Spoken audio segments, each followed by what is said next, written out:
Olá, no programa Frente a Frente de hoje nós vamos conversar com um político que foi 3 vezes vereador do município de Tubarão, 2 vezes presidente da Câmara de Vereadores. Foi secretário de Agricultura no governo Carlos Stipe, foi vice-prefeito, prefeito na morte prematura do então prefeito Manuel Bertoncini, foi suplente de deputado estadual na última legislatura e desde 1º de janeiro do ano passado é deputado estadual representante da cidade e o sul catarinense. Estou falando do deputado progressista, do deputado Pepe Colasso. Deputado, muito obrigado pela sua vinda ao programa Frente a Frente na edição de hoje. Eu que agradeço, Hildo. Estava ansioso aí para participar, né? E estamos aqui para fazer um bom bate-papo, falar um pouco do nosso mandato como deputado, que se iniciou ano passado. Nós encerramos agora o primeiro mandato.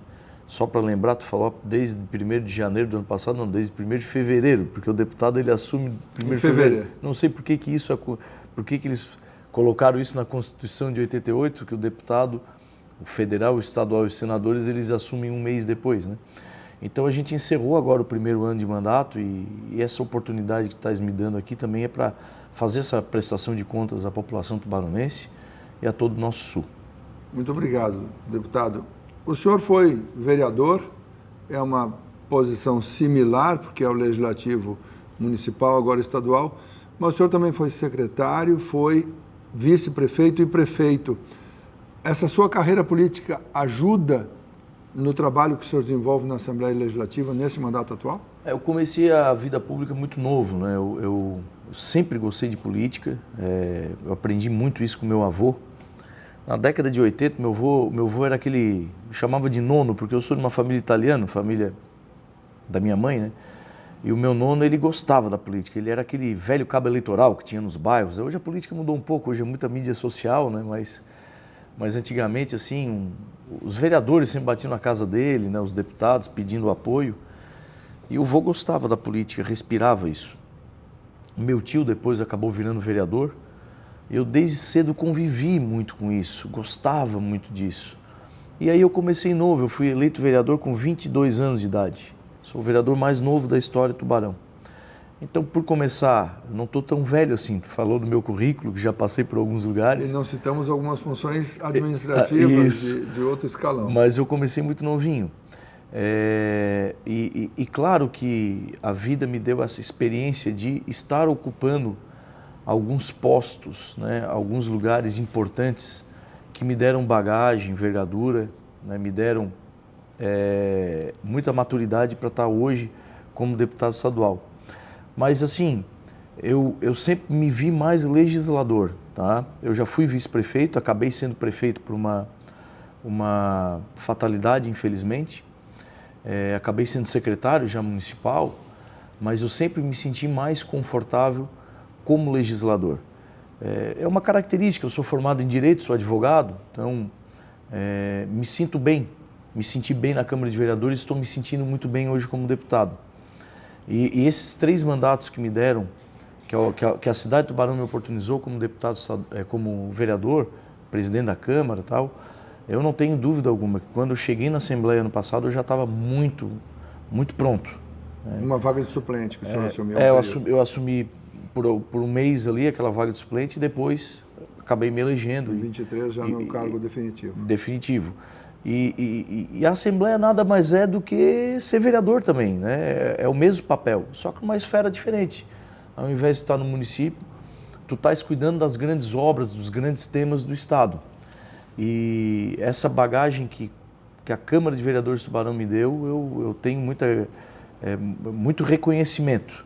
Eu acredito que boa parte desse trabalho que a gente está fazendo como deputado foi lá como vereador, desde aquele iniciozinho que eu fui criando maturidade, que tive que aprender, né, para estar aqui onde eu estou hoje.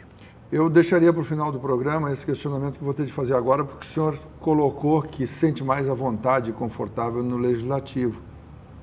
Isso quer dizer que não tem chance, ou é pequena chance, do senhor pretender ser candidato à prefeitura do município, já que o seu partido passa por uma dificuldade com a renúncia e as acusações ainda não provadas, não julgadas, contra o prefeito do seu partido, o nosso prefeito Juarez Ponticelli? Bom, eu não serei candidato a prefeito. Isso é claro, eu tenho deixado isso muito aberto. Eu agradeço muito as pessoas que estão lembrando do meu nome, pessoas que inclusive me incentivaram a ser candidato a prefeito. Primeiro por aquilo que eu te respondi anteriormente. Eu estou muito feliz como deputado estadual. Eu fiz o primeiro ano de mandato, na minha avaliação, muito positivo, trazendo muitos recursos para a cidade do Tubarão e para toda a região sul. Me coloquei muito bem na Assembleia, nos postos que a gente conseguiu estar ocupando lá na Assembleia, as comissões que a gente está ocupando hoje, né, liderança de partido, lugares estratégicos que exigem, que o poder público te exige. Porque se tu for para lá e não ocupar esses espaços, tu vira apenas sendo mais um. Né? Então, para um primeiro ano de mandato, como deputado estadual, eu acredito que nós ocupamos postos importantíssimos. E isso está vindo, muita gente já está reconhecendo o trabalho que a gente está fazendo. Né? Como eu falei, pelos recursos que a gente tem anunciado, em todas as cidades aqui da região, a nossa Tubarão que está ganhando. Como é que eu vou abdicar disso? Não é justo no meu ponto de vista. Né? Porque o Tubarão lutou muito por ter representatividade política. Nós ficamos acéfalos durante alguns anos, acho que mais de 12 anos que a gente estava sendo deputado. E é mais do que provado, se a gente fizer uma avaliação das regiões que mais cresceram no estado nas últimas décadas, é batata, pode ir lá e olhar. As regiões que mais cresceram são as regiões que sempre tiveram força política. Aquelas que não têm força política, elas foram ficando para trás. E essa foi a bandeira que eu sempre levantei, desde aquela que eu perdi em 2018 e essa que eu ganhei em 2022. Olha, não pode uma região como a nossa, uma cidade do tamanho do Tubarão, não ter um deputado. Então não seria justo eu ter defendido toda essa causa, que foi a minha bandeira, e agora sair e ser candidato a prefeito. Segundo, também não é justo porque eu não fiz voto só em Tubarão. Às vezes o tubaronense me trata como se eu tivesse feito só voto aqui. Eu fiz 30% da minha eleição em Tubarão, 70% foram votos em Capivari de Baixo, em Gravatal, em Garopaba, em Paulo Lopes, em Bituba, em Laguna, em cidades que me deram um número significativo de votos. Como é que eu explico lá para essas cidades que hoje estão recebendo recursos do deputado Pepe Colasso e recursos significativos, né? Cidades como Garopaba, que já recebeu 2 milhões de reais, mais de 2 milhões, Pescaria Brava aqui com 3 milhões, em Laguna com 1 milhão, em Bituba com mais de 1 milhão, Gravatal com 2 milhões, Capivari com 2 milhões e pouco. Como é que tu explica para essas cidades, não, a partir de agora eu não vou ser mais deputado, eu vou ser prefeito? Então eles também vão perder o seu representante, isso para mim não é justo. Então, são fatores importantes que me fazem eu ter a consciência de que o momento importante para mim agora é permanecer como deputado estadual. Eu não digo assim, nunca serei prefeito. A gente na vida pública tem horas que tu não te manda, tem gente que te empurra, as oportunidades desaparecem, o cavalo aparece encilhado na tua frente. Talvez um dia eu seja candidato a prefeito. Hoje não é a minha vontade. Hoje a minha vontade é fazer e exercer na plenitude o meu mandato de deputado estadual. E acima de tudo, daí vou considerar aquilo que eu falei anteriormente.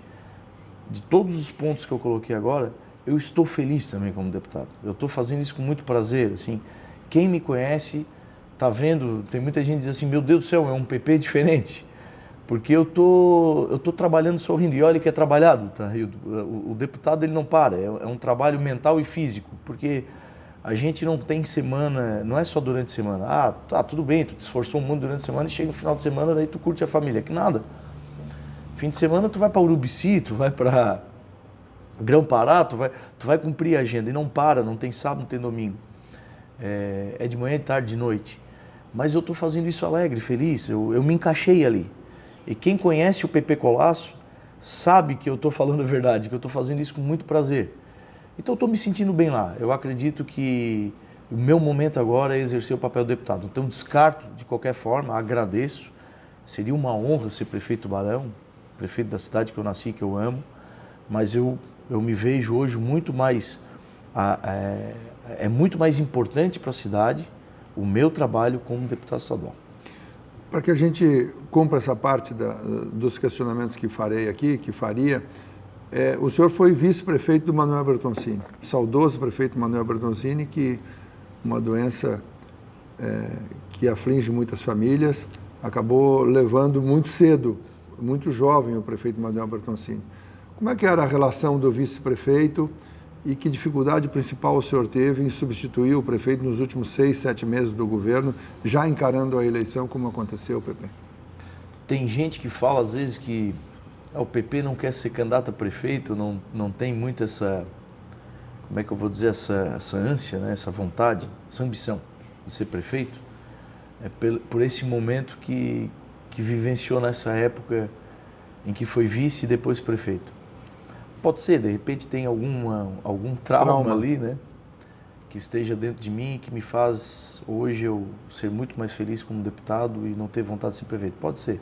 Não sei se é também. Mas foi um momento muito difícil. E muitas vezes mal interpretado por algumas pessoas na cidade. Olhar de fora às vezes é mais fácil, né? Foi um momento muito complicado.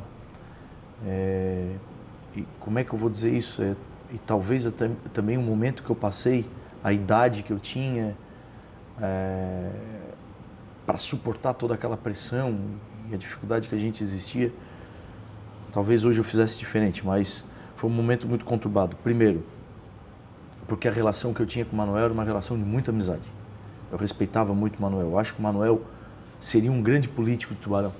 Ele era um cara muito querido. Eu passei uma eleição com ele, eu vi o que era o Manuel, né? Quando eu entrava numa casa, ele era um médico respeitadíssimo na cidade. Não tinha uma operação que ele não tinha feito numa família. Ah, tu já operou meu tio, já me operou minha mãe, operou meu filho. Então ele tinha uma relação de humanidade, né? E de proximidade com as pessoas que ele já atendeu, a história médica dele. E aí vem aquela bomba, né? A gente ganha a eleição e vem uma bomba, o cara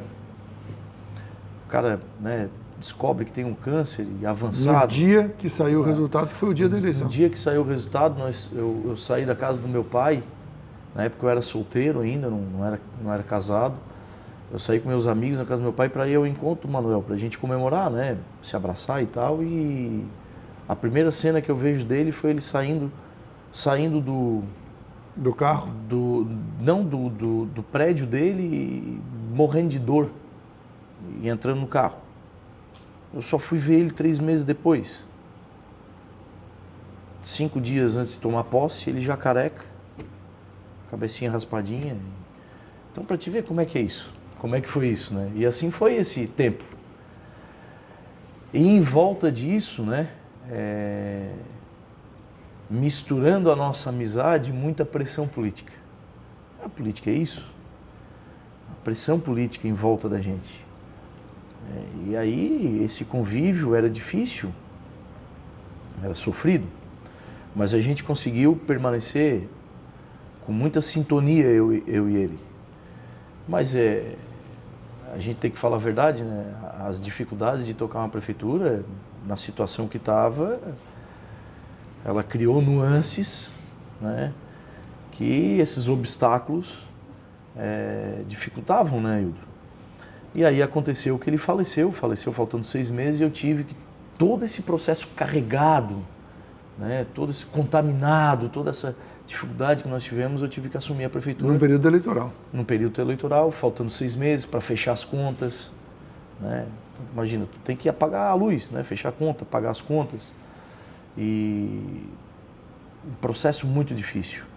Talvez tenha sido isso, né, que me faz eu acho que não, acho que hoje eu criei muita maturidade para entender aquele processo que eu passei, né?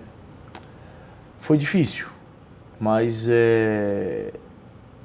também me deu a oportunidade para aprender, porque eu tive que tomar decisões difíceis, muito desagradáveis, eu reconheço isso, mas se não fizesse também, não ia fechar conta, não ia passar para frente, não ia terminar bem o mandato.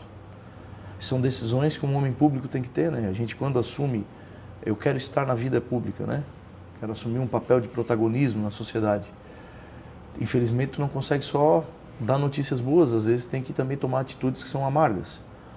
Mas aquilo me deu um aprendizado, foi uma faculdade para mim. Mas não foi só memórias ruins, não. A memória positiva disso aí foi o bom convívio que eu tive com o Manuel, o grande amigo que eu tive, o reconhecimento de um grande político. Ele tem, sim, obras importantes, às vezes cai muito no esquecimento isso, porque todo esse processo que a gente passou, o que se lembra é isso, né? A cidade sofreu junto. A cidade sofreu junto, e aí o que se lembra é isso, mas, poxa, a arena foi construída pelo Manuel, né? O Manuel tem obras importantes, né? de pavimentações, em obras no interior da cidade, O Manuel foi o responsável para fazer a gente sair de 7 ESF, hoje são ESF, antigamente era PSF, né? Os postos de saúde, né? Para mais de 33 em Tubarão. Então ele teve uma participação que meio que cai no esquecimento por toda essa contextualização que foi criada na época. Mas fica a memória de um grande cara, né? Um cara que eu respeito muito, tenho um carinho enorme. E é importante, como o senhor teve a relação com o prefeito e foi duro para a cidade ter de sepultar um prefeito no pleno exercício do mandato, foi duro para a cidade, e o senhor era o vice, era um homem talvez mais próximo dele na gestão do município, com certeza, e teve que tocar o governo até o final. Ano passado, em 2022, o ano da eleição, o senhor tinha convicção que seria eleito deputado? Convicção a gente nunca tem quando é candidato, né? E eu sou um cara pessimista por natureza quando entro assim nessas gincanas, né? Mas não demonstrou pessimismo. Quando eu vou torcer pro Fluminense, que eu sou um tricolor rachado e ercilista, eu já chego no campo para torcer, na televisão, para ver, hoje vai ser difícil. Então toda eleição que eu participo, eu sempre fico com o pé atrás. Mas se eu participo é porque eu acredito na vitória, Hilton. A minha eleição de 2018, eu já acreditava muito na vitória. A minha eleição era muito boa em 2018. Eu preparei muito ela, regionalizei meu nome, fui buscar apoios em tudo quanto é cidade. Estava tudo muito bem montado. E aí veio aquela onda. Uma coisa que a gente nunca assistiu, né? Nem o cara que mais expert da política catarinense ia imaginar que aquilo ia acontecer. O Bolsonaro que elegeu o PSL de ponta a ponta. Eu te confesso, eu me lembro, quando começou a abrir as urnas, eu estava na casa do meu pai, e na hora que eu comecei a ver aquilo, assim, meu pai do céu amado, tudo que a gente trabalhou, veio uma onda e levou tudo. E a gente nem viu a cor da bola, né? Porém, eu não desisti. Depois de 2018, meu pai que disse que eu puxei a minha mãe. Minha mãe era muito teimosa e persistente. Quando ela queria uma coisa, ela temava e ninguém tirava da cabeça. Eu perdi aquela eleição que eu achava que eu tinha certeza que eu tinha muita chance. E como eu tinha certeza não morreu dentro de mim. E eu continuei levantando a bandeira, olha, Tubarão precisa ter um deputado, vamos levantar essa causa. E bati na tecla, eu fiquei 4 anos trabalhando nisso, visitando o município, como se deputado fosse.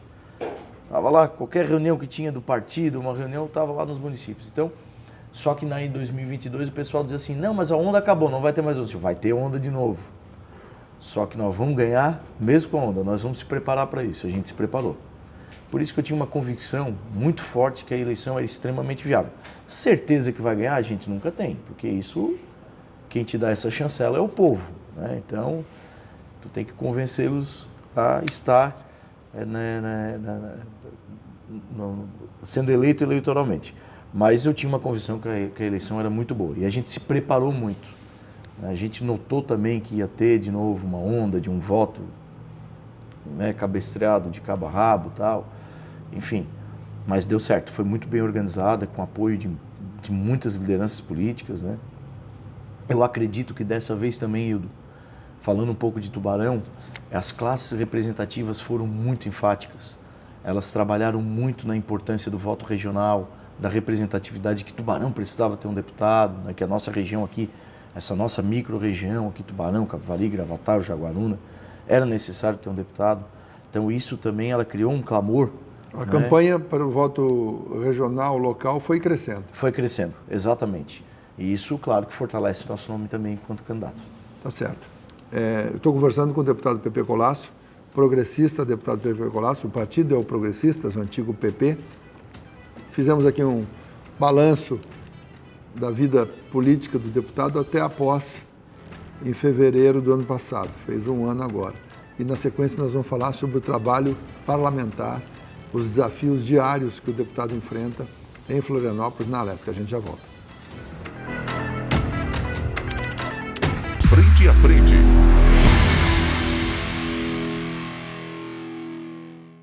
Frente a frente.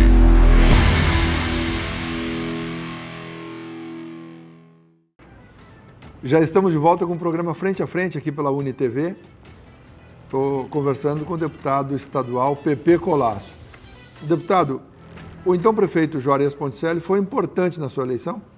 Muito importante, né? O Juarez, ele, é claro que agora ele está passando por um processo, né, essa questão toda, mas o Juarez ele vinha de uma administração extremamente vitoriosa e realizadora, né? Então, não tem como não reconhecer que a figura dele era importante, o trabalho dele refletia na nossa eleição, porque ele colocar para a população tubaronense que era importante ter representatividade, que o povo de Tubarão precisava de um deputado, votar em gente daqui, depois ele pedindo voto para mim, eu reconheço como foi um dos fatores importantíssimos para eu chegar até lá. Claro que não foi só ele, teve referências também em toda a Murel, né? Prefeitos que me apoiaram, como o prefeito de Pedras Grandes, prefeito de Gravatal, né? O Agnaldo Clay, Laguna. Eu fui mais votado de Laguna, mais votado em Bituba, em Garopaba eu explodi de voto, fui mais votado lá da história de Garopaba, Pescaria. Então, foi um processo de muitas pessoas, muitos personagens que abraçaram essa causa. Agora, a envergadura do ex-prefeito de Juarez era o tamanho da cidade, incontestável, o tamanho da cidade, um ex-presidente da Assembleia. Então, né, o apoio dele reverbera. Porque a campanha não é só também o voto que tu conquista, né? É as pessoas te olhar também assim, olha, aquele dali está com cheirinho de chegar. Então, isso é muito importante. Então, essas pessoas que me apoiaram, que estavam em volta de mim, elas também davam envergadura, davam estatura para a candidatura. Então, eu reconheço, muito grato, né, pelo meu amigo. O Juarez é meu amigo. O Juarez é um baita de um amigo, um baita político, homem público. Eu falo isso sem medo de falar. Ele foi o maior prefeito que a cidade já teve. Né? É só a gente ver aí o que foi construído de ponte. Isso aí não se apaga da memória. As pontes que foram construídas, as pavimentações que foram feitas, né? O que ele colocou na cidade que levou o nome da cidade de Tubarão novamente para o protagonismo a nível estadual. Infelizmente aconteceu isso. Ah, Pepe, mas o que tu acha disso?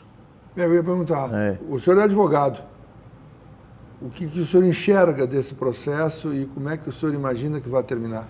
Dá para arriscar um palpite? Primeiro que eu torço. A minha torcida como amigo do prefeito...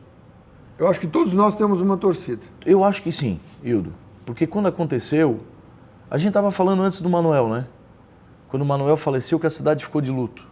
Quando aconteceu esse episódio com o Juarez, também me parece que a cidade ficou de luto, né? Eu escuto muitas pessoas falando... Talvez mais grave. Mais grave, com certeza. Né? Não que a vida do Manuel não tenha valido, sim, mas agora foi muito mais impactante. Foi impactante. Foi mais impactante. Esse é o nome, né? O adjetivo, né? E nós todos ficamos atônitos. Né? Quando eu falei aqui anteriormente, eu sou amigo do Juarez. Quem é que não é amigo? 80% da cidade era amigo dele, foi reeleito. Tubaronense deu 80% para a reeleição dele. Então todo mundo torceu para ele. Quando aconteceu, todo mundo ficou atônito, todo mundo ficou... Então, como amigo dele, primeiro que eu torço para que ele possa provar a inocência dele. Que ele possa esclarecer isso para a população, ter a oportunidade de poder falar com a população tubaronense, que tem muito tubaronense que está esperando isso, né? Que haja um esclarecimento. Essa é a minha torcida, eu torço muito por isso. Agora, segundo, cabe a ele agora, não sou eu o deputado Pepe Colasso, não sou eu o amigo Pepe Colasso, não é o cidadão que vai dizer... Se o advogado Pepe Colasso? O advogado Pepe Colasso, não sou eu que vou dizer se o Juarez é inocente ou culpado. Agora o Juarez ele vai ter que cuidar da vida judicial dele, para poder se defender, atravessar esse processo. E a justiça né, vai caminhar e oportunizar para que ele possa esclarecer isso. E é o que a população espera, e eu espero também. E torço para que ele possa esclarecer e seja inocente. Mas agora é colocar na mão da justiça. Colocar na mão da justiça para que eles possam ali ter as oportunidades de defesa e esclarecer para a população que também está querendo uma resposta. Infelizmente, isso aconteceu com a cidade num momento tão ímpar que a cidade vivia. Num momento de crescimento, de desenvolvimento. A renúncia foi importante para que a tentativa de que a cidade voltasse à regularidade? O senhor entende assim? Ou foi uma estratégia da defesa? Eu não cheguei a conversar isso com ele, assim, de estratégia de defesa, essa questão jurídica dos advogados que defendem ele. Eu nunca tive essa conversa com o Juarez para saber qual é a estratégia, como eles estão fazendo essa defesa. Agora, particularmente, eu não sei se foi uma decisão certa ou errada, eu não consigo ter essa opinião hoje. Eu acho que o futuro... O prefeito de Imaruí acaba de voltar ao mandato. Eu acho que o futuro vai dizer pra gente, né? Se ali na frente ele foi inocentado, a gente vai dizer, pena, ele não precisava ter renunciado. Aí se ali na frente não... Ele não deveria ter passado por isso, se for inocente. Com certeza, né? Então, o de Imaruí, quando falou, o de Lages também, né? O de Lages foi preso e voltou como prefeito agora. Eu também não compreendo isso. As pessoas prendem, ficam um tempo preso e depois de um tempo a juíza libera para ele voltar a ser prefeito. Poxa, é uma coisa meio, né? Como é que se explica isso? Se o senhor que é advogado não entende, imagina nós do povo que não temos conhecimento jurídico. Por que tem que prender? Porque existe uma forte suspeita, digamos, de corrupção ou de irregularidades. Então, prende para afastar a pessoa, para continuar fazendo supostamente as irregularidades que estava cometendo. Aí depois deixa um tempo, não, agora ela pode voltar a ser prefeito. Então, eu acho isso meio... Onde é que houve falha, né? Ou lá ou aqui. Mas enfim, sendo muito objetivo, né? A minha torcida é para que ele possa recuperar a dignidade dele provando a inocência. Pela minha amizade, eu gosto dele. Mas ele precisa provar isso na justiça. A justiça é que vai dizer, nada é acima disso. Se cometeu erro, que vai pagar por isso. Né? Mas eu torço muito na inocência, eu conheço ele há muito tempo, e muita gente na cidade conhece. O Juarez sempre teve uma vida franciscana, o Juarez nunca foi uma pessoa de luxo, né, dessas questões que estão alegando aí nessas irregularidades. Então, para mim, me causou muita estranheza. Então, por isso que eu torço que ele prove a inocência dele. Deputado Pepe Golasso, agora como legislador para todos os municípios do Estado, para a gestão do Estado, o senhor falou que está feliz e que tem muito trabalho. Conta para a gente, conta para mim, e aí o nosso telespectador está acompanhando, conta para nós como é que é a sua vida no parlamento, quais são as comissões que o senhor está participando. Eu sei que o senhor tem atividade em diversas áreas, mas eu gostaria que o senhor contasse para a gente. A CCJ, que é a Comissão de Constituição e Justiça, sim, é a porta de entrada de todos os projetos ao Legislativo. O senhor é um dos poucos membros integrantes. Exato. Eu cheguei na Assembleia já com uma plaquinha na mão, o que me der eu pego. Porque a Assembleia é muito isso, tu tem que estar presente. Tem que ser um deputado ativo, presente, participando de tudo quanto é reunião, para tu pescar as pautas que estão passando. Né? Senão tu fica acéfalo isso. Tu não entra dentro dos grandes temas, das grandes discussões. E quando a gente começou lá aquelas discussões sobre presidência da Assembleia, eu sempre batia muito na tecla. Eu sou advogado, eu quero participar da CCJ. A CCJ é uma comissão extremamente importante, Hildo.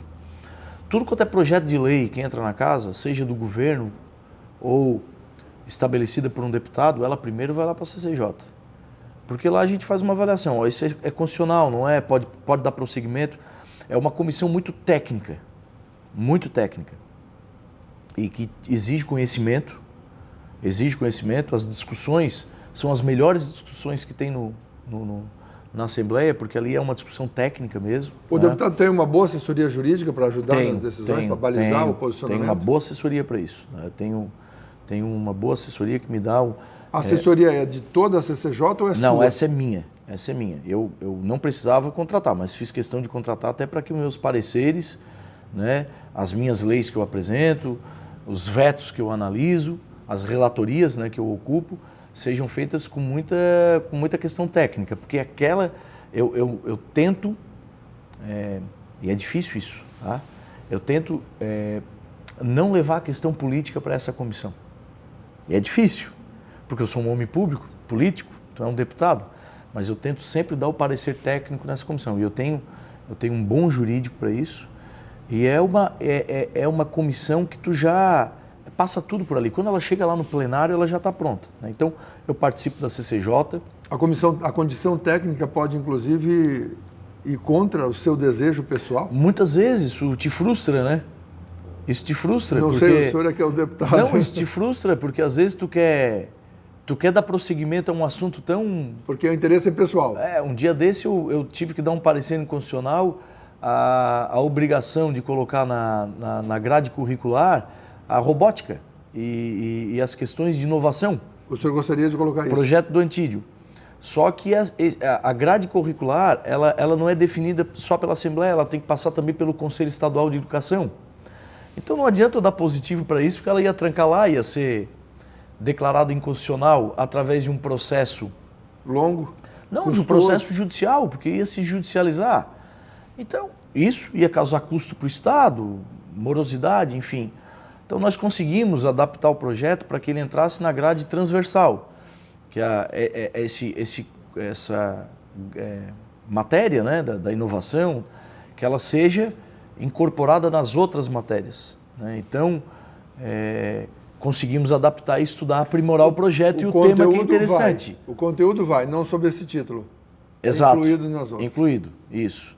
Então, para te ver como é o detalhe, né? Eu sou contra aquele projeto, eu fui lá falar com o Antídio, deputado, parabéns pelo projeto, só nós vamos ter que dar uma adaptada nele aqui, não? O deputado Antídio entendeu.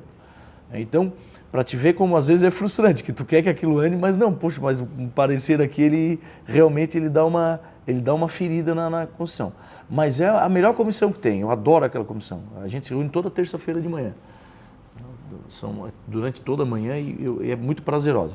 Tem algumas outras comissões que eu faço parte também. Comissão de Segurança Pública, como advogado, é um tema que é muito importante no meu ponto de vista, né? Santa Catarina é um estado em excelência para isso, reconhecido no Brasil inteiro, então eu quis participar dessa comissão. Apesar de alguns pontos, como o crime em Blumenau, sim, em abril, maio do ano passado, este crime agora, dessa semana, em Indaial, quando a mãe e o padrasto confessam ter espancado um sim, bebê de 3 anos e escondendo o corpo, enterrando. Isso são questões pontuais. Mas né? Isso não atropela a avaliação do parlamentar? A pressão, o povo sim, vai para a rua gritar e pedir? Quando aconteceu aquela questão de Blumenau, eu me lembro que nós fizemos várias reuniões emergenciais da Comissão de Segurança, juntamente com a da Educação, para que a gente pudesse apresentar uma resposta mais eficiente para a população. Imagina as mães, os pais desesperados. Eu, que sou pai, eu estava desesperado. Eu lá em Florianópolis vinha mensagem toda a vida naquela época, vai ter novo ataque nas escolas, vai ter... Então aquilo deixa todo mundo... Enfrentamos isso aqui. E aí o pior, Hildo, a gente que é homem público, eu sou um deputado, né? Eu sei a força que eu tenho enquanto parlamentar, e tu te sentir frustrado, porque tu não tem uma resposta na hora para dar. Tu pega a Europa, o povo americano que já sofreu inúmeras vezes com isso, qual a resposta que eles deram? Qual a eficiência? Qual a narrativa, o resultado completo que se tem para isso? Não tem. Tem que criar alguns instrumentos que tu possa impedir, né? Como o Estado está tentando ali colocar policial na frente das escolas, câmera de monitoramento, né? Vamos aumentar o muro da coisa. Já se provou que o muro mais alto é pior. Então a gente começou a pegar alguns exemplos na Europa, alguns exemplos nos Estados Unidos que já estão sendo implementados em Santa Catarina, mas esse é um mal que assola a sociedade, muito por esse novo comportamento social que a gente vive em termos de mundo. Eu falei muito isso na época que a gente discutiu, eu não quero ser prolixo, mas é importante falar isso porque assim, a gente está vivendo uma mudança de comportamento social talvez a mudança mais abrupta que a sociedade já viveu. Vamos pegar a linha do tempo, né? Quando virou Idade Antiga para a Idade Média, ela não virou de um dia para o outro, né? Séculos. Ela em 476 lá, 476 virou Idade Antiga, virou Idade Média. Não, aquilo foi, os historiadores falam, olha, nesse percorrer dos anos, durante 100 anos, o comportamento social mudou, por isso que a gente está mudando aqui a nomenclatura do tempo que a gente vivia. Né? A Revolução Francesa, em 1789, todo esse comportamento, ele não foi feito de dia para o outro. Houve uma revolução, houve uma revolta, houve um conceito de mundo saindo do absolutismo para o mundo, digamos, mais democrático, mas aquilo, ela levou tempo. Agora, a mudança comportamental, de comportamento social que a gente está vivendo agora com a revolução tecnológica, ela está acontecendo de um dia para o outro, cara. O que tu tinha de tecnologia nas suas mãos ano passado já é diferente do que tu tem agora. E o que tu vai ter ano que vem. E isso está mudando o comportamento do cidadão.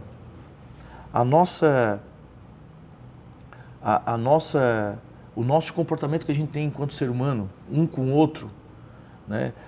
Eu li um livro do Harari, o Yuval Harari, né? Homo Deus e Homo Sapiens, que a grande desgraça da humanidade na era tecnológica vai ser a depressão. Porque a gente hoje vive muito na tecnologia, mas... Conectado, mas isolado.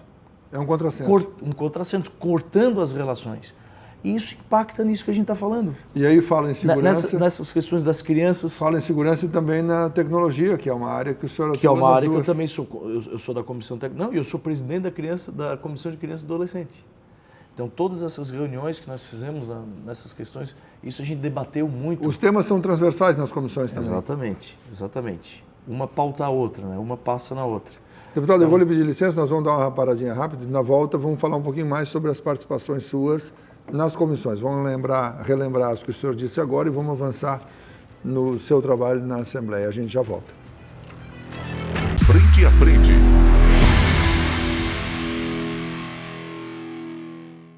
Frente a frente.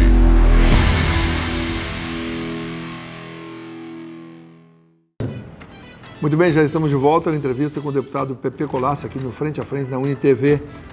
Deputado, o senhor participa da Comissão de Constituição e Justiça, da Comissão de Segurança Pública, Ciência, Tecnologia e Economia, Esporte, Secretaria da Comissão de Esportes, e sou presidente da Comissão da Criança e do Adolescente. Essa eu presido a comissão, todas as pautas importantes que dizem respeito a isso, né?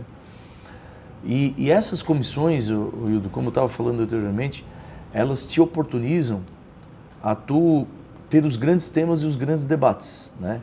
De maneira temática.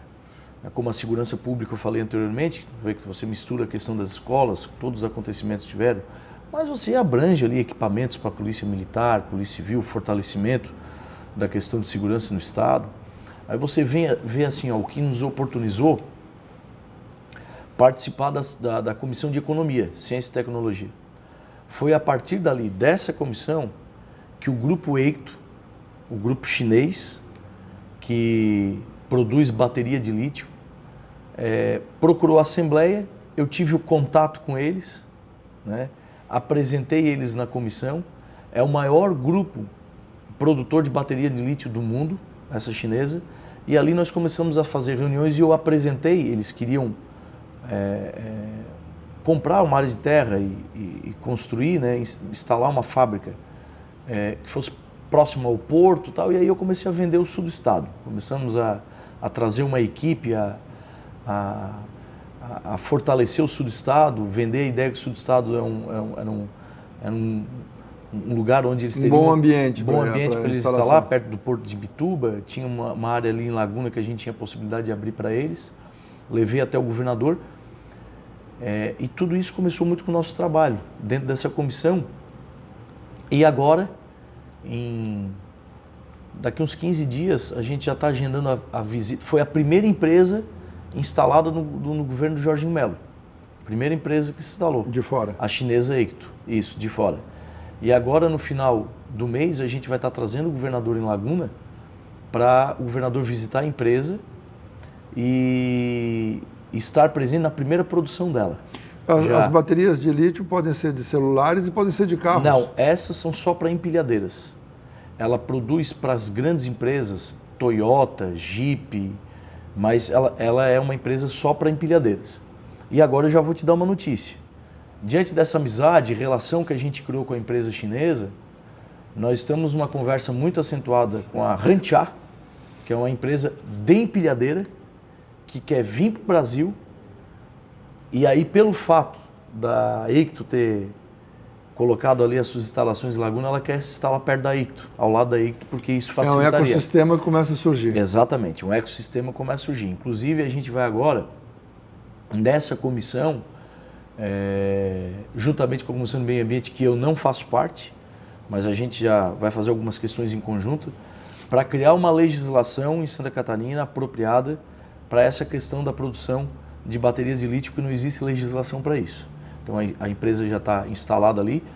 Acredito que em breve a gente possa estar aí anunciando, né? Estamos em conversação, estamos vendo para levar o governador, até inclusive na China, para estreitar essa relação com a empresa Icto e também fazer um convite oficial para a questão da Rantia. Então se criou um ecossistema, um sistema, né, industrial para isso, que pode nos fazer aí no futuro breve estar criando um polo industrial importante para o nosso sul. Essa comissão me deu a oportunidade para isso, né? Como fazer parte da comissão da criança e do adolescente que eu presido, que nós abraçamos a causa do autismo, que é uma causa extremamente importante. Os estudos falam, os diagnósticos apresentam, né, os números de autismo crescendo no mundo, e nós não temos uma legislação eficiente para isso, inclusiva, né, que possam tratar desse assunto com muita seriedade. Às vezes a gente fala do autista, só que o autista é criança. Sim, mas o autista fica adulto. E ele precisa desse amparo, ele precisa de leis específicas, inclusivas para ele na sociedade. E eu, além da presidência da Comissão da Criança e do Adolescente, presido essa frente parlamentar. Aí é uma frente parlamentar. Uma frente parlamentar que discute leis eficientes. Eu sou muito contra número de lei. No meu tempo de vereador, eu falava muito isso, que tinha vereador lá que chegava, eu apresentei 150 projetos de lei. Tá, mas para quê? Projeto de lei para botar nome não sei do quê? Nome Mudou daquele. o que na vida das pessoas? Nada. Eu sou a favor em criar leis eficientes, né? Então, o que a gente está tratando muito nessa frente, na presidência da criança e do adolescente, sobre essa questão do autismo, é que nós possamos criar um estatuto com leis eficientes, inclusivas, para essa causa. Inclusive, iniciando agora com uma coisa que nós não temos ainda, um censo. Nós temos uma suposição de porcentagem de autista em Santa Catarina, mas nós não temos um censo completo do número de fato de quantas pessoas já foram diagnosticadas. Nós vamos provocar isso através da comissão. Esse dado existe, porque ele foi o diagnóstico, cada laudo que foi emitido tem que compilar esse dado. Sim, mas mas tu não tem isso levantado, compilado, exatamente. Sim. Não tens isso compilado. Então nós vamos juntar todos os dados e fazer uma pilha de laudos. Eu quero ter um número concreto para isso, para que isso possa ter também uma resposta mais eficiente, por exemplo, da Secretaria da Educação, enquanto ao número de alunos, enquanto ao segundo professor que precisa colocar numa sala de aula, para dar oportunidade para essas crianças, o que é nível 1, nível 2, nível 3, que são tratamentos diferentes. O Estado tem dificuldade em oferecer o professor auxiliar? Tem dificuldade porque é algo muito difícil de tratar. Não digo tratamento, digo de relação, de contextualizar. De atender, exatamente. Então, você tem que criar situações e você precisa saber de números específicos que às vezes não tem. Esse diagnóstico é importante, para que o Estado possa dar uma resposta mais eficiente. Eu vou aproveitar o programa agora, nós vamos criar agora 6 seminários sobre essa causa, onde nós vamos discutir ali, vão ter palestras interessantes, debates sobre leis, vão participar todas as AMAs do Estado, tá? A Federação Catarinense de Educação Especial também, que está nos ajudando a organizar, é a nossa comissão, através da nossa frente parlamentar que está organizando. Nós vamos criar 6 seminários no estado de Santa Catarina. O primeiro, claro, eu trouxe para Tubarão, né? A gente puxa a sardinha para nós, vai ser no dia 22 de março aqui na Bolha, aqui na Unisul. Começa às 7h30 da manhã, quem quiser participar é só entrar no site da Escola do Legislativo para fazer as suas inscrições. Vai ser muito importante, vai ter muita gente conhecedora, técnicos, que vão falar sobre diagnóstico, sobre inovação, sobre leis que estão sendo adotadas pelo mundo inteiro, para que a gente possa, nesse grande debate dessas regiões que nós vamos chegar, discutindo com mães, com pais, com amas, compilar isso que tu falou, para a gente apresentar um grande estatuto para o estado de Santa Catarina. Onde são esses 6 seminários? Tubarão, São Miguel do Oeste, Chapecó,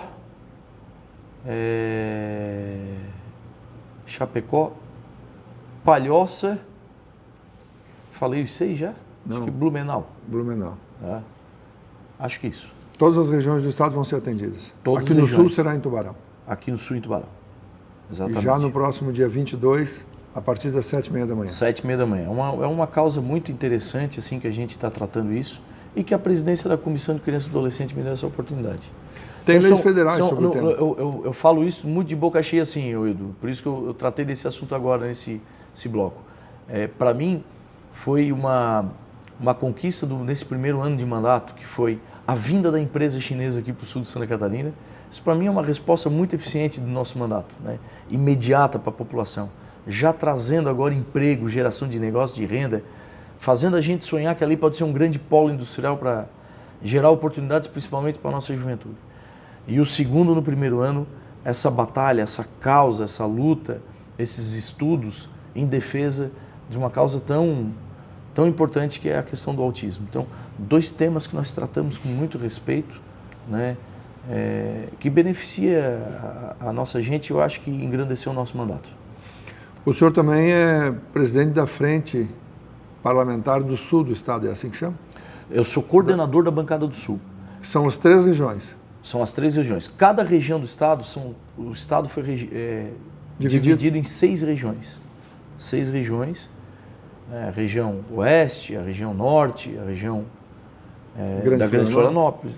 E nós temos a região Sul, a Serra. Nós temos a região Sul, na qual tem a MESC, a REC e a Amurel. Na qual, dentro dessa região Sul inteira, da grande região Sul, participam 8 deputados estaduais. Né? Eu, o deputado Sorato, o deputado Rodrigo Minotto, o deputado Gessé Lopes, o deputado Júlio Garcia, o deputado Zé Milton Schaeffer e o deputado Tiago Zilli. Tiago Zilli, é isso, né? E o Volney Weber aqui. E o Volney Weber. Pronto, deu 8. Se eu esqueço, o Volney já ia me ligar na hora. Não ia deixar, porque eu estava contando aqui e vendo quem são os parlamentares. Eu fui pela tira e esqueci São Ligero no lado aqui. A geografia que eu estava pensando, o deputado Volney. Então, somos nós 8, né? E eu tive, para mim, foi uma felicidade imensa, no meu primeiro ano de mandato, meu primeiro mandato, os deputados terem me dado a honra para ser o coordenador da bancada toda do Sul. O que é que trata a bancada do Sul? Ela trata dos grandes temas, né, das grandes obras, dos grandes instrumentos necessários para o desenvolvimento da região.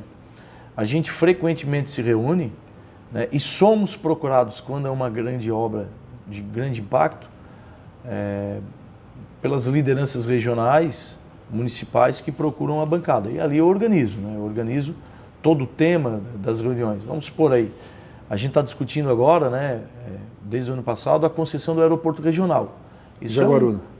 Isso é um tema primordial e que não adianta só o deputado Pepe Colasso falar sobre isso. Isso é um tema que passa pelas associações comerciais, né, pelas CDLs, pelas classes representativas, pelas prefeituras, pelas câmaras de vereadores e por todos os deputados. Então, esse é um tema que a gente elenca ali como prioridade. A duplicação da SC 370, o fortalecimento do Porto de Ibituba, a rodovia Geomedeiros, né, a SC 445 que liga Içara até Criciúma, o novo anel viário de Cocal do Sul, enfim, tem várias outras obras, né? A duplicação da Serra do Corvo Branco, implantação da serra, né? A pavimentação da Serra do Corvo Branco, a finalização da pavimentação da Serra da Rocinha, a redragagem do Rio Tubarão, que foi a maior reunião que nós fizemos da Bancada do Sul, com inúmeras pessoas participando. onde nós conseguimos comprometer o governo do estado para que incluísse essa obra tão importante no orçamento e nas questões de contenção de cheias no estado. Veja bem, Hildo, o único desassoreamento que estava no radar do estado, no contrato que ele está fazendo com a JAICA, era o rio Itajaí. O rio Tubarão não estava incluso. A gente falava muito na atualização do projeto. Inclusive, até essas datas, tanto para Tubarão quanto para o rio Itajaí, estão atrasadas. Eu tenho cobrado isso do governador e do coronel Fabiano, da Defesa Civil, e do secretário de Planejamento do Edgar, para que eles tenham mais celeridade nesse grupo gestor que foi criado para discutir esse tema. E não sou eu que só estou cobrando, é toda a bancada do Sul, mas também a bancada do Vale do Rio Itajaí.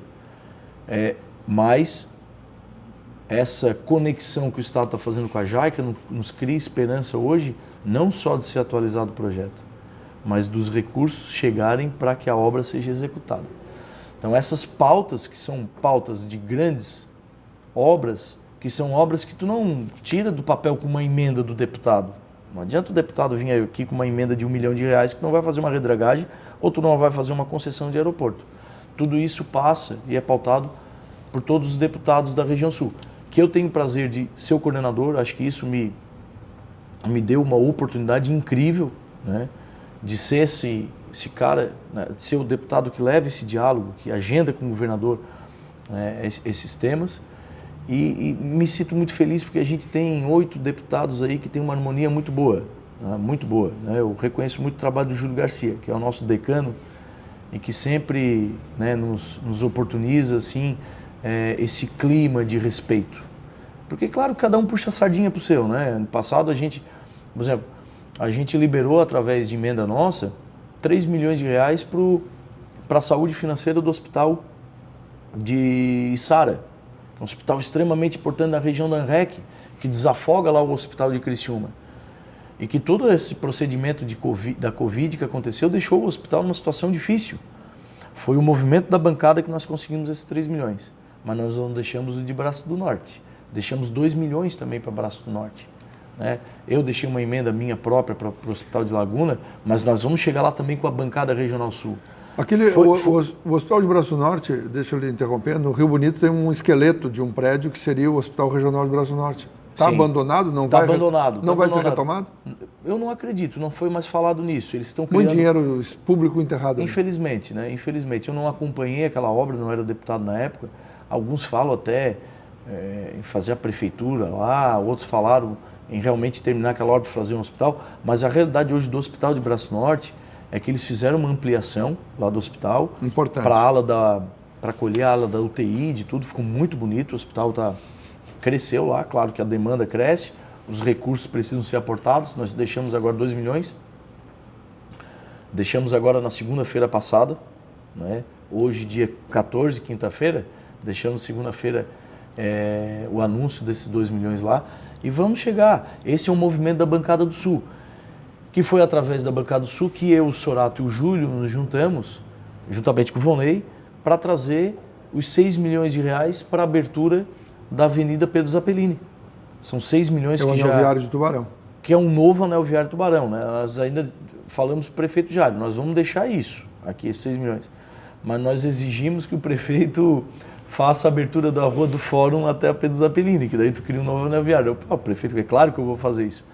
E que não só cria um novo anel viário, ela também ela tem um papel ali de contenção de cheias, de alagamento naquela região, porque esse recurso também vai trazer todo um novo, uma nova tubulação, um novo sistema de drenagem que vai passar ali por baixo dos trilhos e vai desaguar lá no Rio Morto.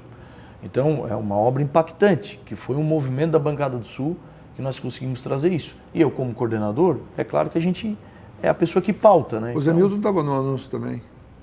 Não estava no anúncio porque esse recurso que ficou para a bancada, cada deputado meio que dividiu um pouco dos recursos recurso para si, né? Ficou tipo 2 milhões para cada um. Então o Zé Milton levou esse recurso para obras lá em Turvo, né?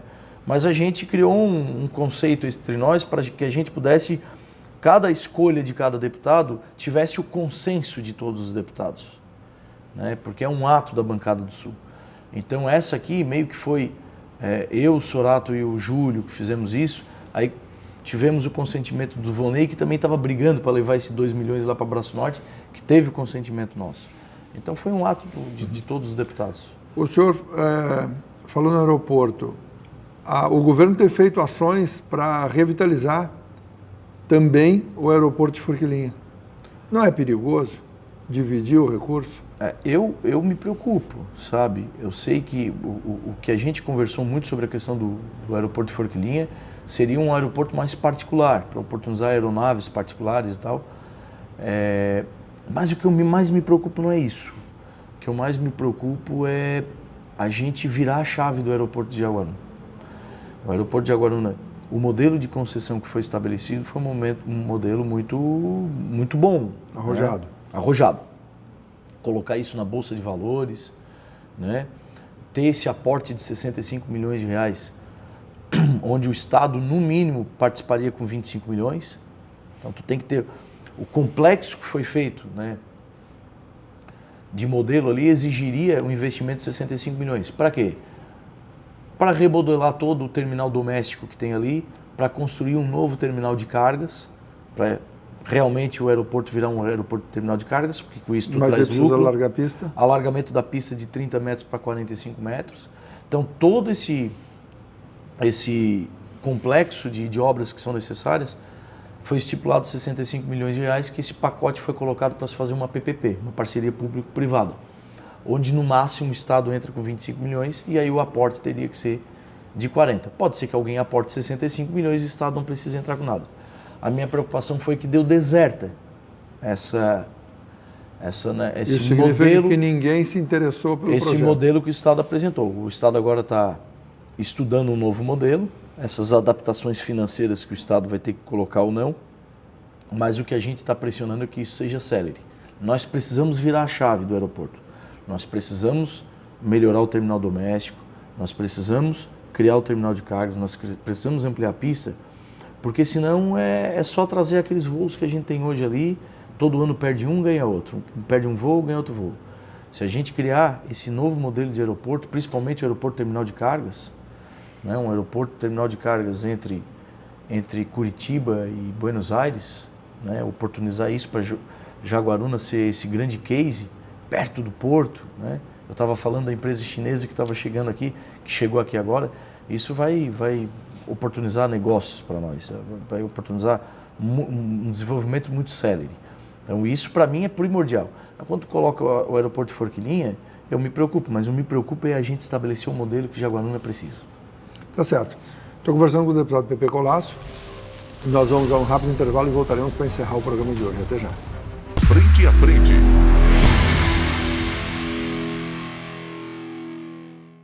Frente a frente.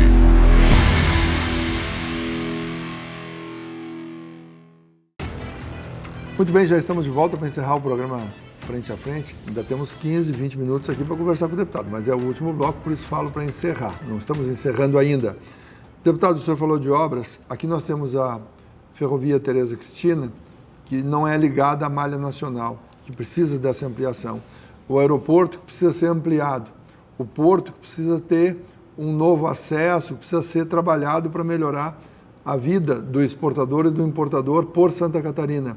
E a BR-101, que tem um estrangulamento já na região da Grande Florianópolis, ao passo que a obra do anel viário demora absurdamente, e no norte do estado, especialmente entre Porto Belo, Itajaí, o balneário, que está muito grave, e depois em Joinville também está bastante estrangulada.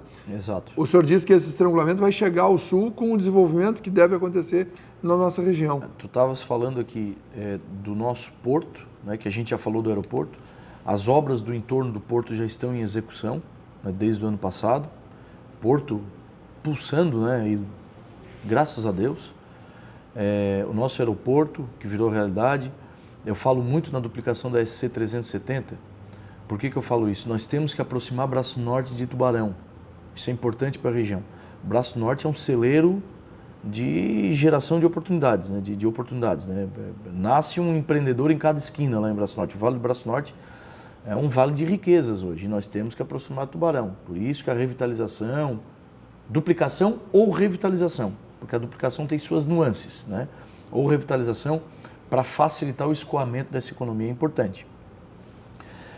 A gente tem que analisar que essa grande oportunidade do Sul, ela aconteceu de termos aeroporto, um porto fortalecido, esse boom que teve na última década, foi porque por causa da duplicação da BR. Nós ficamos para trás enquanto a gente não duplicava isso. Então a gente tem que estar atento, porque já se discute a triplicação lá no norte do estado. Nós teremos um novo anel viário agora em Florianópolis, que inclusive o senador Espiridião Amin é um dos grandes defensores e fiscalizadores dessa obra, mas nós já não podemos ser relapsos a começar a enxergar os estudos que estão sendo feitos no norte e na Grande Florianópolis para incluir o sul, para o sul não ficar para trás como ficou de novo mais 20 anos. Como ficou 20 anos aquela vez, que fizeram o norte, ficou tudo lindo ali e nós aqui numa sofrência impressionante, né? Então isso tem que ser pautado, a gente tem que cobrar isso dos nossos deputados federais, porque é uma pauta federal, né? Porque vai chegar aqui, sem dúvida alguma, com o porto pulsando, com as empresas vindo para cá, como eu estava falando anteriormente, com o aeroporto com terminal de cargas, né? Com Criciúma sendo a grande cidade, né? Gerando riqueza, e Tubarão crescendo, Imbituba crescendo demais, vai começar a ter o gargalo para isso. As nossas praias, eu bato muito isso na tecla, outro assunto que eu levo muito na Assembleia é essa questão da APA da Baleia Franca, que emperrou muito o desenvolvimento do nosso litoral sul catarinense. Não que eu sou contra a área de preservação, que eu seja contra a luta pela espécie da baleia, ela tem uma potencialização turística enorme, mas delimitar em muitos lugares um espaço de terra de 1 quilômetro continente adentro é uma coisa absurda, um ambientalismo fora xiita, fora do comum. Não tem cabimento. Isso não causa nenhum problema para a baleia, mas causa um problema de desenvolvimento em Jaguaruna, em Laguna, de grandes empreendedores que já quiseram chegar ali e não conseguem, porque tu tem que passar pelo ICMBio, tu tem que passar por esses órgãos ambientais que emperram tudo. E o que eu quero, porque eu sou conhecedor, porque nós temos um litoral belíssimo. E o desenvolvimento humano tem que ser priorizado.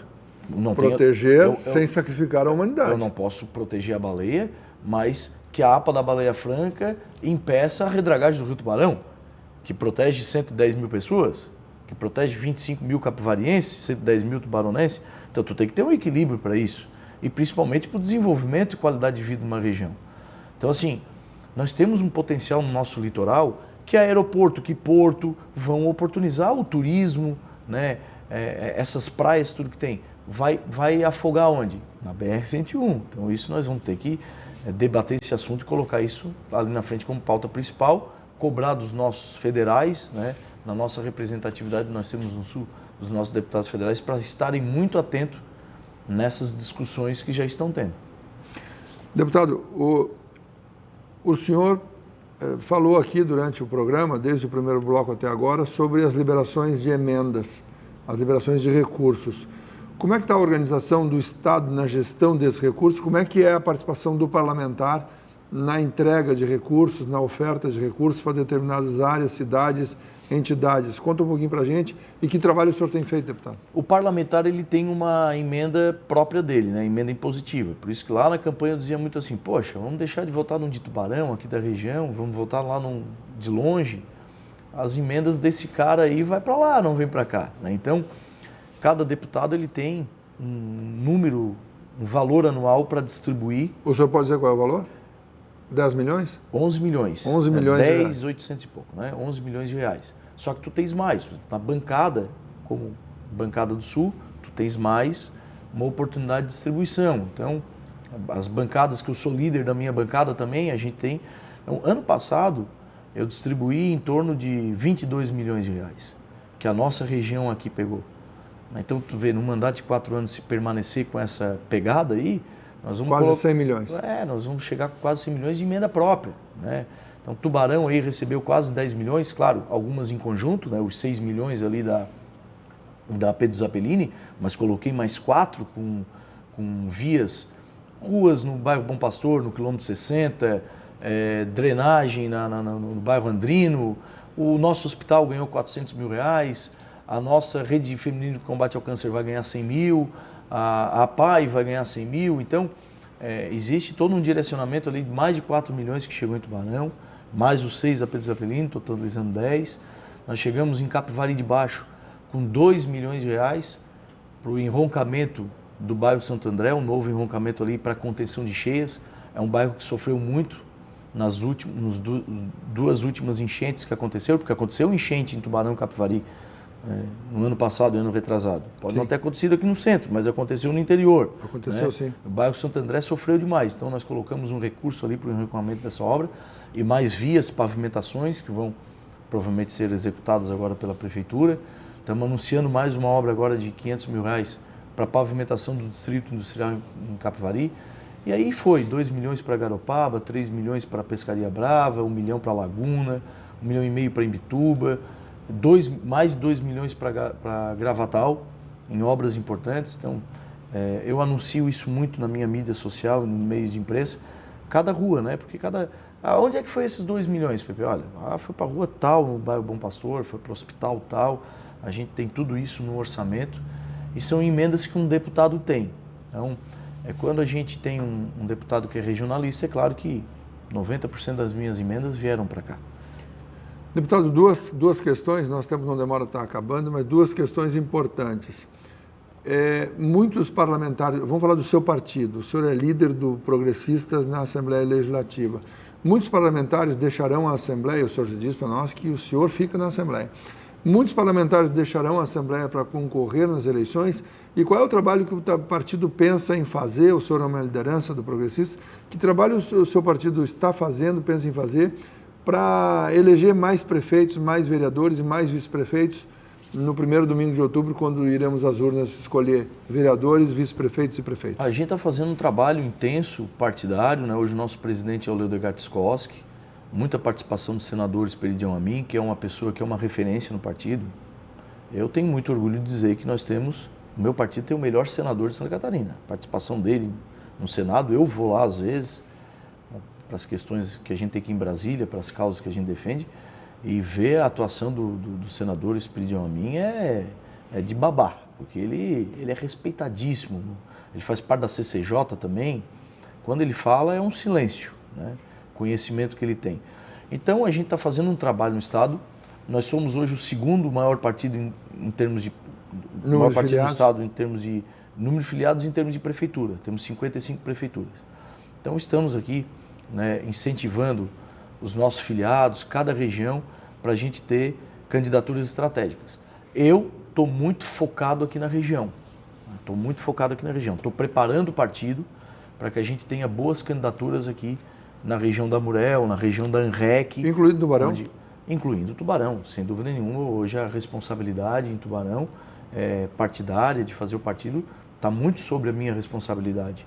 Então, o que é que eu estou fazendo em Tubarão agora? Primeiro, Tubarão, nós estamos organizando a nossa nominata de vereadores, que está ficando fortíssima.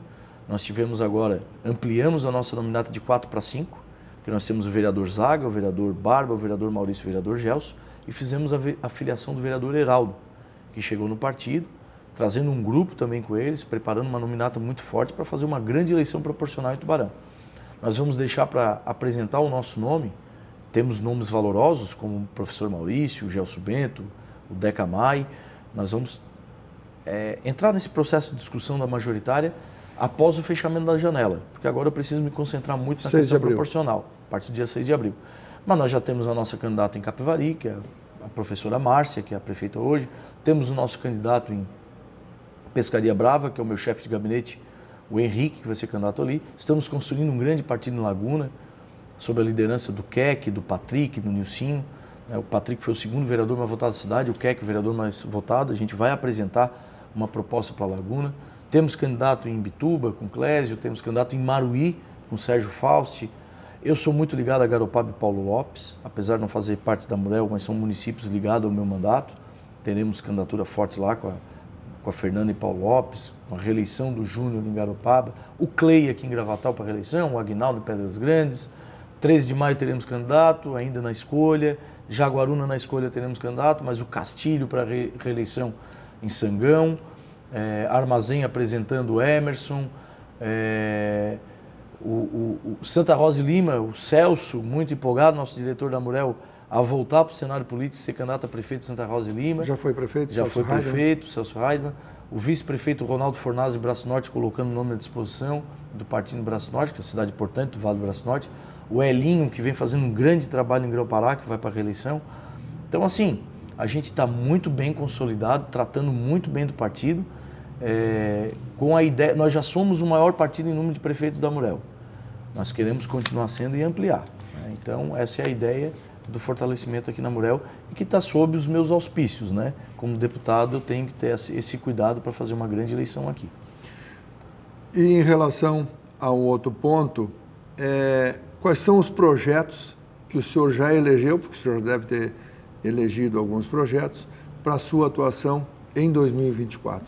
O senhor foca ainda nas questões que tem tocado, terá um dado novo? Como é que o senhor... É um ano de eleição, é difícil, porque vai ter muita atuação sobre a eleição, mas o que o senhor fará como parlamentar para atender às populações? Nesse ano mistura muita coisa, né? Essa coisa política do Brasil, que é de 2 em 2 anos, é de quebrar, né? Porque agora a gente está aí, preocupado em filiar, preocupado em fazer partido, isso até vejo que seja prejudicial. Tinha que ter uma eleição a cada 4 anos e vamos tocar o mandato, vamos tocar as pautas que é importante.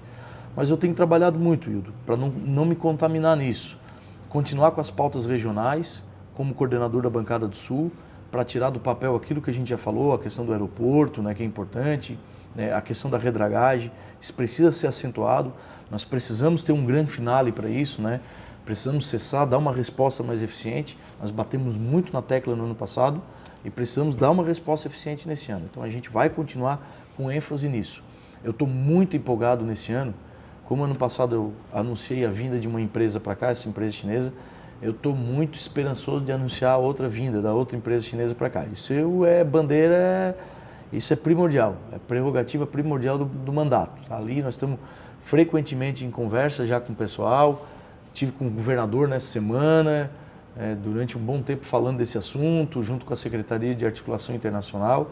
Quero dar essa resposta, porque eu acho que isso é às vezes as pessoas não tratam isso como uma obra, né? Porque a obra para as pessoas é um asfalto. Mas tu trazer uma empresa para cá, essa empresa de bateria de lítio, ela vai oportunizar mais de 150 empregos. 150 empregos. E essa, se vier essa a rantear, ela também é mais de 150 empregos. Então, fora, né, a geração de negócios, empregos indiretos que tu traz para cá. Então, vou focar muito no meu mandato nisso. E, claro, abrir as portas do governo do estado, trazer recursos para a região, seja para as grandes obras, mas também seja para as pequenas obras, né? Cobrar do governo do estado algumas obras que precisam sair da morosidade, né? Não pode mais ficar assim o ritmo que está a Geomedeiros. Se continuar desse jeito é jogar dinheiro fora, porque não pode ser colocado um dinheiro em conta-gotas. Eu tenho tratado isso com o governador Jorginho, precisamos acelerar, precisamos botar mais dinheiro ali. Eu acredito que isso vai ser feito, que a gente está cobrando. Terminar com a novela da Estrada da Jabuticabeira, né, que a prefeitura apresentou, foi repassado já o dinheiro para a prefeitura, mas a prefeitura daí alega que tem que ter um aditivo, então tem que chegar num denominador comum, que está chegando para isso.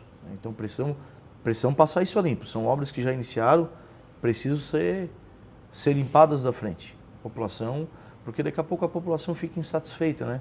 Uma coisa que não sai do papel, fica... Então, inicia e não termina, dinheiro público desperdiçado. São bandeiras que a gente vai usar muito nesse ano na nossa atuação como deputado. Tá bom, deputado. Muito obrigado pela sua vinda ao programa Frente a Frente de hoje. Estou feliz, Hildo. Estava com vontade de vir para cá para ter esse papo prazeroso, abrindo o nosso mandato, me colocando à disposição, repetindo que estou fazendo isso com muita alegria, com muito trabalho, né? E espero estar agradando a nossa população, né? Representando a nossa região como deputado estadual. Obrigado. Obrigado a você que acompanhou a edição de hoje do programa Frente a Frente. Continue com a programação da UniTV, nós fazemos mais de 10, 12, 14 horas diárias, especialmente para você. Até o nosso próximo encontro e continue com a nossa programação.